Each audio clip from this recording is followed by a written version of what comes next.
Welcome to another edition of The End Zone along with Cameron Johnson. I am Colby Daniels. The two best words in all of sports, Game 7. I'm sure Thunder fans don't necessarily agree with that right now. They would have preferred to close this thing out in 6 and kick their feet up and have a little bit of time before the NBA Finals. But look, I think given the way the Spurs dominated the regular season series between these two, given the physicality and just back and forth slugfest that this series has been, it was destined to go to a Game 7. It was destined to go the distance. And here we go, Saturday in Oklahoma City at the Paycom Center. The Spurs and the Thunder. One team goes to the NBA Finals. The other team is heartbroken and finishes their season. I mean, it doesn't get any bigger than what we're going to experience Saturday night. No, and it really is an ode to how great of a rivalry this series has been. Not just this series, but the regular season as well. Two teams who are very good and have each other's number, and it's just been so fun to watch. Like you said, if you're an OKC fan, you wish you had wrapped it up a little bit sooner, but from a neutral standpoint, Game 7, that's what the people want. That's right. So, all the marbles, the energy is going to be fantastic, I would expect. So here we go. Yeah, we had two of these a year ago. They beat the Nuggets in a Game 7 at the Paycom Center. They won the NBA championship, winning a Game 7 against the Indiana Pacers. I think the vibes inside the Paycom Center for both of those games were, I guess, to my level of expectation of what a Game 7 is going to be like. There's sort of like some nerves, but also excitement because it's this do or die. It's a little bit different than like a Game 5. Like, I think they're just completely different vibes. Game 5, it's a big game. It's a pivotal game, and I think everybody's really juiced, but it's not like your season ends if you lose that one. There's more nerves, I think, in a Game 7, which just presents a whole different atmosphere. I think it's going to be incredible.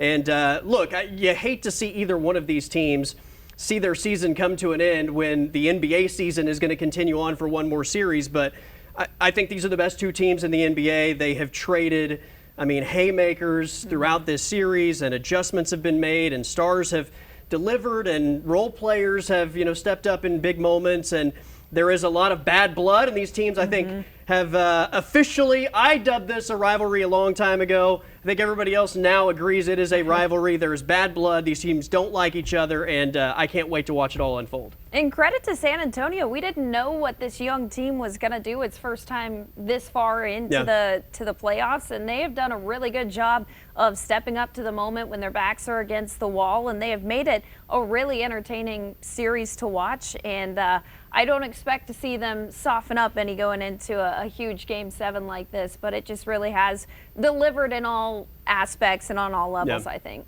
Well, unfortunately for Thunder fans, it's going to Game 7 because Game 6 was a complete disaster. We knew that was in the cards. We saw it happen twice last year. Thunder go to Denver and laid an egg, especially in the second half. They were competitive in the first half. Third quarter was a disaster. Game 6 at Indiana was a complete disaster from the get-go, and that game was never competitive. They at least hung in for a half against San Antonio. It was a 7-point deficit going to the locker room. I kind of thought for them to have been outplayed as badly as they were, for the lead to only be 7, you had to like that spot, and then the third quarter became an avalanche. Here's what the Thunder had to say about what went wrong in Game 6.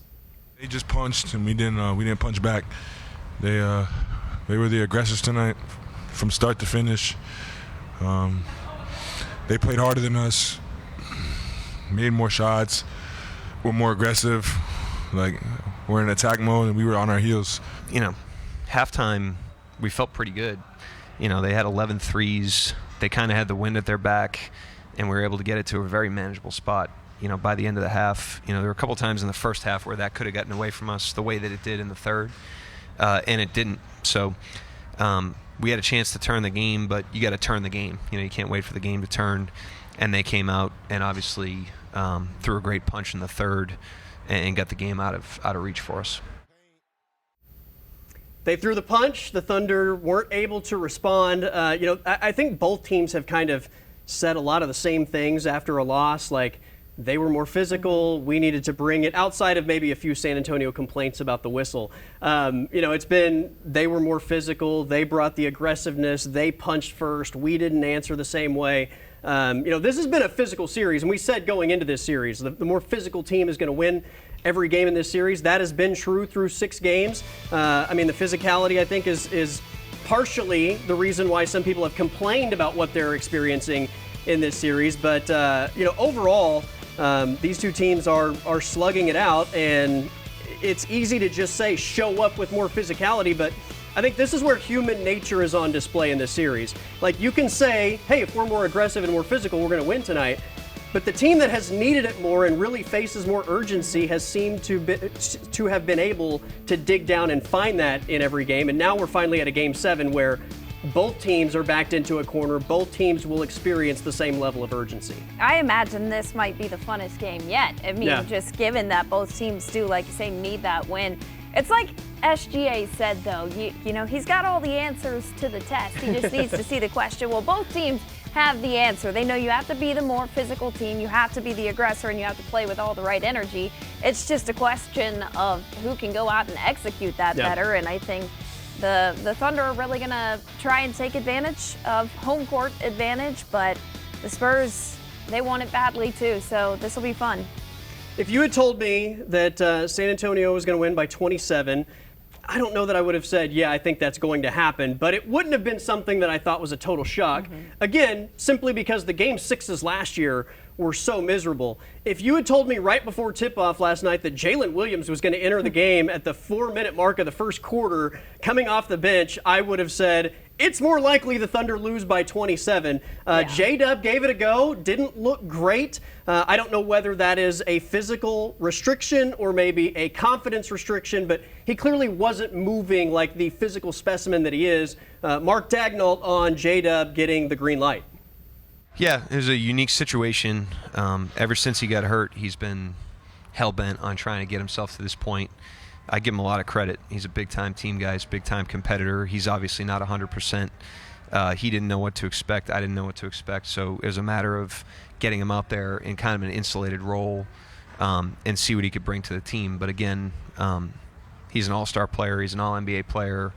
That again, you know, this isn't. He hasn't done like a full return to play the way that he would if this was the regular season, and yet he just wants to do whatever he can to try to contribute whatever he can to the team. So I give him a lot of credit, you know, to get himself out there. He did the best he could. Certainly not the reason we lost. You know, we had a lot go wrong tonight, but it was great to have him back and back available. I agree with Mark completely. He is not the reason they lost. Yeah. He only played 10 minutes, and those were even in short 3-minute bursts. But he obviously doesn't look like J-Dub. It's hard to imagine that 48 hours after that, he's going to look significantly different. And again, I don't know whether that is a physical restriction or maybe mentally he's just afraid to you know, just all out run and cut and do all the things that you got to do. It begs the question, though, like, you give him a ton of credit for saying, yeah, let's give this a go and I'll take the risk. Is it good for the team, though?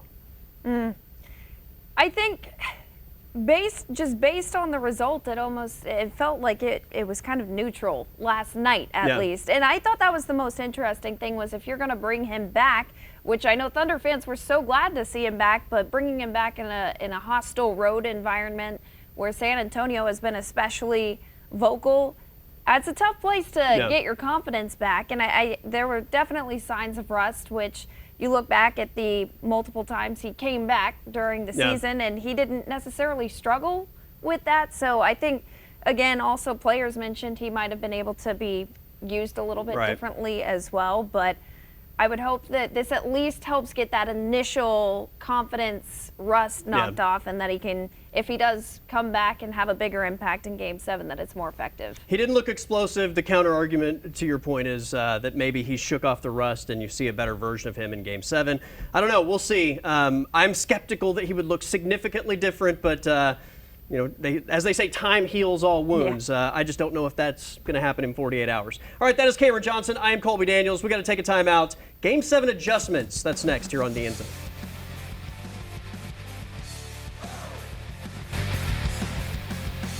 Along with Cameron Johnson, I am Colby Daniels. We are gearing up for Game 7 of the Western Conference Finals, the heavyweight slugfest that is the Thunder and the Spurs.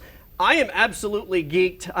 You know, we're obviously going to see the T-shirts and The fans are going to be in their seats earlier than they've been this entire postseason. That's kind of the cool part is, I think, the electricity that is going to be around not only the Paycom Center, but Oklahoma City leading up to tip-off. I mean, this is a weekend game, so I think the vibes in OKC and all around the state of Oklahoma are going to be incredible. And then, at 30 to 45 minutes before tip, I think the seats are going to be full. The fan bammers are going to be booming. People are going to be just as rowdy as you've ever heard them. And it is going to be, what is the definition of Loud City? It doesn't get any better than this. Yeah. I mean, you've talked about the difference between a Game 5 and a Game 7. Game 5, the nerves are there, the anxiety is there for fans. But Game 7, I mean, that's as big as the nerves get. I, for one, am pumped to witness a Game 7 inside the Paycom Center. And like you said, it being a weekend game is going to be a huge deal, too. I imagine even outside the arena, in downtown, the buzz is going to be there. And I would assume the game is going to deliver that same kind of energy. It's going to be awesome. Game 7 adjustments. We have to start with SGA, right? I mean, he's kind of had an up and down postseason, but especially in this series, give San Antonio a ton of credit for the way they've defended him, the way they've been physical with him. Stephon Castle through the first 4 games of this series was incredibly physical with him. That kind of got reined back at least the last 2 games with some of the whistles and they're showing him different things. But I don't know. People have suggested that maybe he's somewhat injured or that hand is bothering. He's just slightly off, only scoring 24.3 points per game. I think the staggering stat is that he's only shooting basically 38% from the floor in this series. Yeah, off feels like the best word for it because I don't necessarily think he's lacking in confidence or anything. And like you said, the defenses all postseason long have done a good job of attacking and defending him. But it's been, you get the sense he hasn't really been playing to SGA levels. He had that one good game in there where he had, 32, 35 points. And he looked like himself in that one. But really, it's just, I'm not sure. Maybe we'll find out later that there is some slight injury going on, or I don't know. I mean, he's still been effective, just not to the level we're used to seeing out of him. And not to the efficiency, I think, is what stands out, right? I mean, there have been games that he's gotten his, but it's not as efficient as it normally is, and that's where it just feels like some of those shots that he normally makes have just missed by a little bit. It's not anything that's drastic, but you fine-tune that just a little bit, and it may look completely different. In a Game 7, at least the role players are going to be on their home floor. You always expect that those guys are going to play better at home than they do on the road. That's especially true of a guy that I think is in the running to be the Western Conference Finals most valuable player. Game 7 will have a lot to say here, but Alex Caruso has been terrific in this series. But if you look at the splits at home versus on the road, Alex Caruso is averaging 23 points per game in the Paycom Center in this series, only 7 points per game on the road. He's been exceptional in front of the home crowd against San Antonio, and they're going to need that again in Game 7. Yeah, he's a guy who I think just feeds off the energy of the moment. The bigger the moment, the more juiced up he is when he comes in the game. I mean, it's most of the time an immediate impact, and if anything, it kind of shifts the mentality of the team to have a guy come in. If maybe you're slowing down a little bit, to have a guy just come in and be everywhere. And the same can be said for Cason Wallace, too. I think he maybe doesn't score to the level that Alex Caruso does, but he's another guy who just kind of brings in this effort and energy that helps you pick up momentum in times where it's lacking. Caruso's made giant impact in every game of the series. I'm not trying to say he hasn't done well on the road. The points, though, are drastic at home versus on the road. Luckily for the Thunder, Game 7's at the Paycom Center. All right, one quick question before we take a timeout. A lot of people have thrown this out to me. Are the San Antonio Spurs playing dirty basketball in this series? How do you view this? We can kind of take a look, obviously, at the end of Game 5. Wemby is whispering, and Plumlee throws the big elbow into the back of Jared McCain. It was clear that Wemby said, go foul hard, and that's ultimately what happened. Then you have the Carter Bryant situation where he's just trucking Shai Gilgeous-Alexander in Game 6. I don't know how that was ruled a non-flagrant foul. It's 100% a flagrant in my mind, but I will throw it to you. Are the Spurs playing dirty? If you were to just go off of last night's game, I would be more inclined to definitively say yes. I'm trying to think of it from a non-unbiased standpoint. I think there have been a lot of questionable calls throughout the series, but some of those plays last night looked like football plays. And that Carter Bryant what should have been a flagrant on SGA. He looks like a linebacker flying down to blitz the quarterback. Yeah. So it's tough. I'm always hesitant to say anything about the kind of basketball. I think Yeah. in all fairness, it makes it more of a fun rivalry to see that hatred there. In the postseason, there is a very yeah. thin line between physicality and playing dirty, and it probably just depends what side your fandom Right. sits that you have that perspective. But I don't necessarily think they're playing dirty collectively. I think it's easy to say those are dirty plays. Yes. But for the whole of the series, I would be hard pressed to say they're playing dirty. All right, we got to take a timeout. It is slam or pass on the other side of the break. For Cameron Johnson, I'm Colby Daniels. You're watching The End Zone.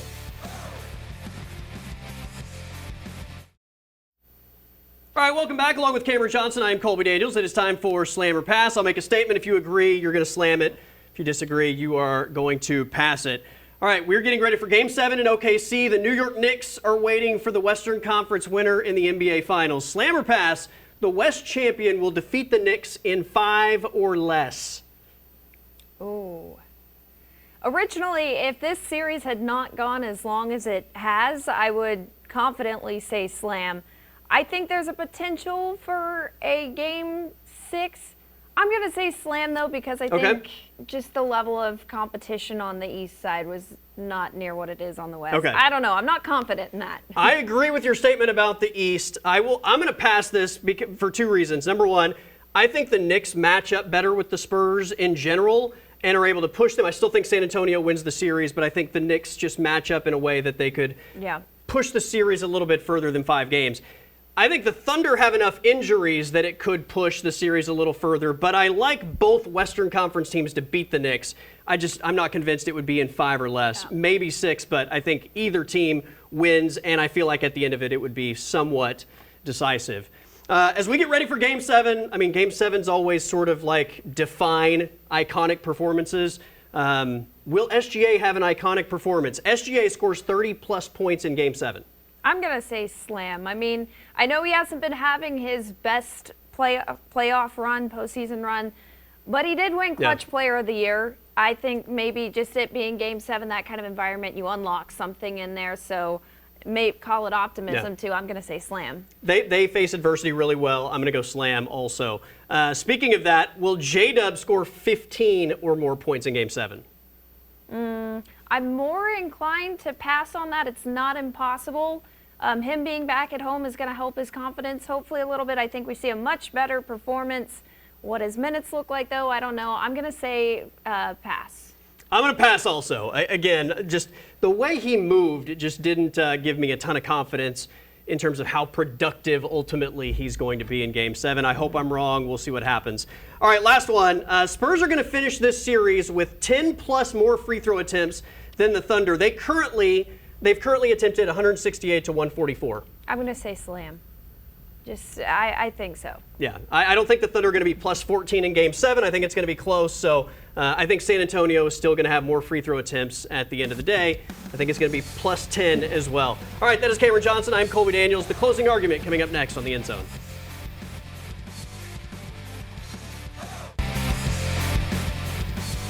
Wrapping up the show today with the closing argument, along with my man Noble McIntyre. I'm Colby Daniels. Just back from San Antonio and the Game 6 fiasco. I guess the only good part about that is we get to experience a Game 7, which is the 2 best words in sports, right? I love Game 7s. I expected us to be more competitive than we were. It was a good experience to go down there. The first half was enjoyable. Yeah. The second half, not so much. Yeah, not so much. We'll see if they bounce back in Game 7, but this has been a series that I kind of feel like was destined to go 7 games. It's been back and forth, and these teams have been so great all year long. I kind of get the feeling that maybe this series is being overshadowed by the complaining about the officiating and the flopping, and all of this other stuff beyond the basketball seems to be the focal point rather than what could potentially be viewed as a historic series. I think so, too. I think it's really a false narrative to some extent being pushed by the ESPN folks. If those announcers would just stop and focus on this great basketball team that's being played between 2 great teams, but instead they're constantly talking about flopping and fouls, and then social media just picks it up and runs with it, and it gets out of control. And you're right. The great game is being overshadowed. By the way, San Antonio has shot 168 free throws in this series. The Thunder have shot 144. So the free throw narrative is obviously Yes. absurd. Before we get out of here, there's a fine line between physicality and playing dirty. Has that line been crossed in this series? I remember the 80s. I remember Detroit, and I remember Jordan going back and forth, and that was a physical game. I think what we're seeing is a very physical game. We're having some isolated plays that are dirty. Wemby throwing the elbow, the shoves in the back. Yeah. But for the most part, I think this is just an incredibly physical game. And it was only a year or two ago that people were complaining the NBA had gotten soft. They were calling these little bitty soft fouls. Which way do you want it? Now they're letting them play. Let's let them play. I don't think it's crossed the line yet. I completely agree. I think you can find isolated moments where you can say something is dirty, but I don't think that is a blanket over the entire series. I think it's been a physical series. The Spurs have obviously won 3 games in a physical manner. So have the Thunder. We'll see what happens in Game 7. That is Noble McIntyre. I'm Colby Daniels. We'll be back next week with the closing argument.